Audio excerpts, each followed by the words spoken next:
Course of ureter में हमारे पास ये है कि यूरेटर जब रीनल पेल्विस से निकलता है तो निकलने के बाद इसके आगे और पीछे कौन से स्ट्रक्चर्स रन करते हैं। अब एंटीरियर टू पोस्टीरियर हमारे पास सबसे पहले गोनेडल वेसल्स रन करती हैं, उसके दरमियान में या उसके पीछे यूरेटर है और यूरेटर के पीछे कॉमन आइलिक आर्टरीज हैं। ऐसे ये कि सैंडविच है कि फ्रंट लेयर गोनेडल वेसल्स की है, फिर दरमियान में यूरेटर गुजर रहा है और पीछे जो है वो कॉमन आइलिक आर्टरी है। तो इसके डैमेज होने का रिस्क भी कब होगा, जब आप कोई भी ऐसा प्रोसीजर कर रहे हैं जिसमें गोनेडल वेसल्स जो हैं, जैसे फीमेल्स के अंदर यूट्राइन आर्टरी की लाइगेशन करनी है आपने या ओवेरियन वेसल्स की, तो उस केस में यूरेटर के डैमेज होने का रिस्क है। लेकिन इसकी एक इम्पॉर्टेंट चीज़ ये होती है, इसमें ये यूरेट्रल ऑब्स्ट्रक्शन या लीकेज हो सकता है।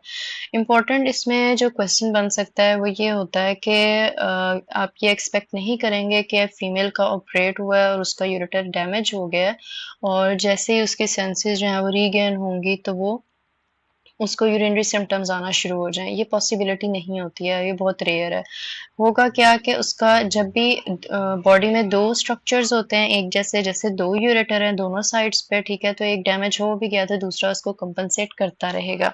कुछ टाइम गुजरने के बाद आपके सिम्पटम्स आना शुरू होंगे यूरेटर के, या वो आपको लीकेज होगा या वो पेरिटोनाइटिस या इस तरह की जो सिम्पटम्स आते हैं।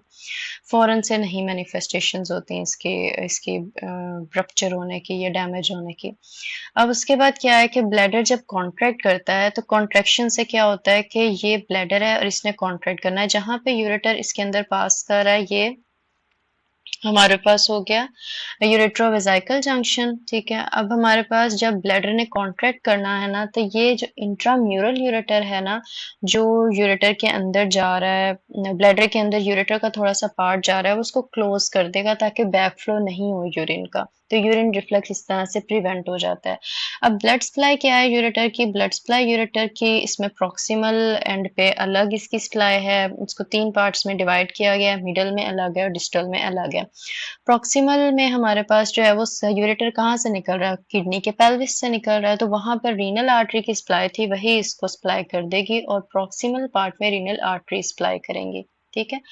उसके बाद हमारे पास जो है ना वो मिडल आर्टरी का क्या होगा कि मिडल जो है वो दरमियान में है, उसके फ्रंट पे गोनेडल वेसल्स रन कर रही हैं, तो वो गोनेडल आर्टरी सप्लाई कर देगी, कॉम एओर्टा सप्लाई कर दे, कॉमन और इंटरनल आइलिक आर्टरीज वगैरह। जो डिस्टल एंड होता है, डिस्टल एंड पे हमारे पास क्या होगा कि इसने ब्लैडर के अंदर जाना है, तो ब्लैडर का क्या है कि वो वेसाइकल आर्टरीज होती हैं वहां पे, तो वो सुपरा वेसाइकल सुपीरियर वेसाइकल आर्टरीज या फिर वो जो इंटरनल आइलिक आर्टरी वहां होती है वो इसके डिस्टल एंड को सप्लाई कर देती है।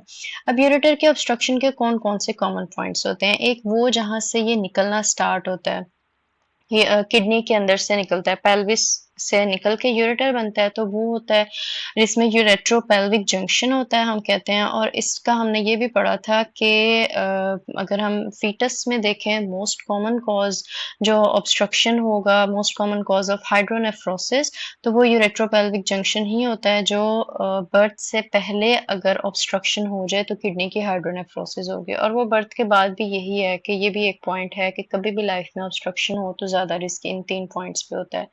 उसमें से एक यूरेट्रोपेल्विक जंक्शन है। दूसरा हमारे पास आ जाता है पेल्विक इनलेट, जहाँ पे यूरेटर पेल्विस के अंदर एंटर होता है। और तीसरा वो होता है हमारे पास जो यूरेट्रोवेसिकल जंक्शन है, जहाँ पे यूरेटर ब्लैडर के अंदर के उसके साथ क्या कहते हैं कि यूरेटर जो है वो ब्लैडर के अंदर जा रहा है, ठीक है, तो उसके साथ इंटरेक्ट कर रहा है, कनेक्शन बन रहा है वहां पे। ये हमारे पास हो गया कोर्स ऑफ यूरेटर। इतना डिफिकल्ट था नहीं, इसमें सिर्फ यही चीजें हैं कि 3 स्ट्रक्चर्स हैं जो पास करते हैं और यूरेटर की 3 ही तरह की ब्लड सप्लाई है। 3 स्ट्रक्चर्स कैसे हैं, सबसे आगे गोनेडल आर्टरीज, गोनेडल वेसल्स मिलेंगी आपको, उसके बाद हमारे पास जो है वो यूरेटर है और फिर कॉमन आइलिक आर्टरी है।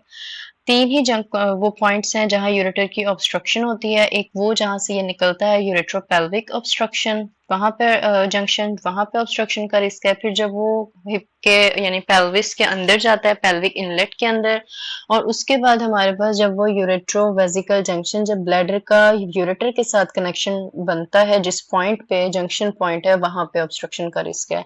ब्लड सप्लाई भी 3 लेवल्स पे होती है, सबसे ऊपर से निकला है, किडनी के पास से निकलता है तो किडनी सप्लाई कर देती है, सुप्रारीनल हो गया वो रीनल आर्टरीज हो गई प्रॉक्सिमल पार्ट के लिए। मिडल साइड पार्ट जो है वहाँ पे सारी आर्टरीज के साथ इंटरेक्शन है, aorta, gonadal artery, common, internal iliac सब सप्लाई कर देती हैं। जब नीचे जाएगा ब्लैडर के पास तो ब्लैडर के पास सुपीरियर वेसिकल आर्टरी सप्लाई कर देंगी और इंटरनल इलियक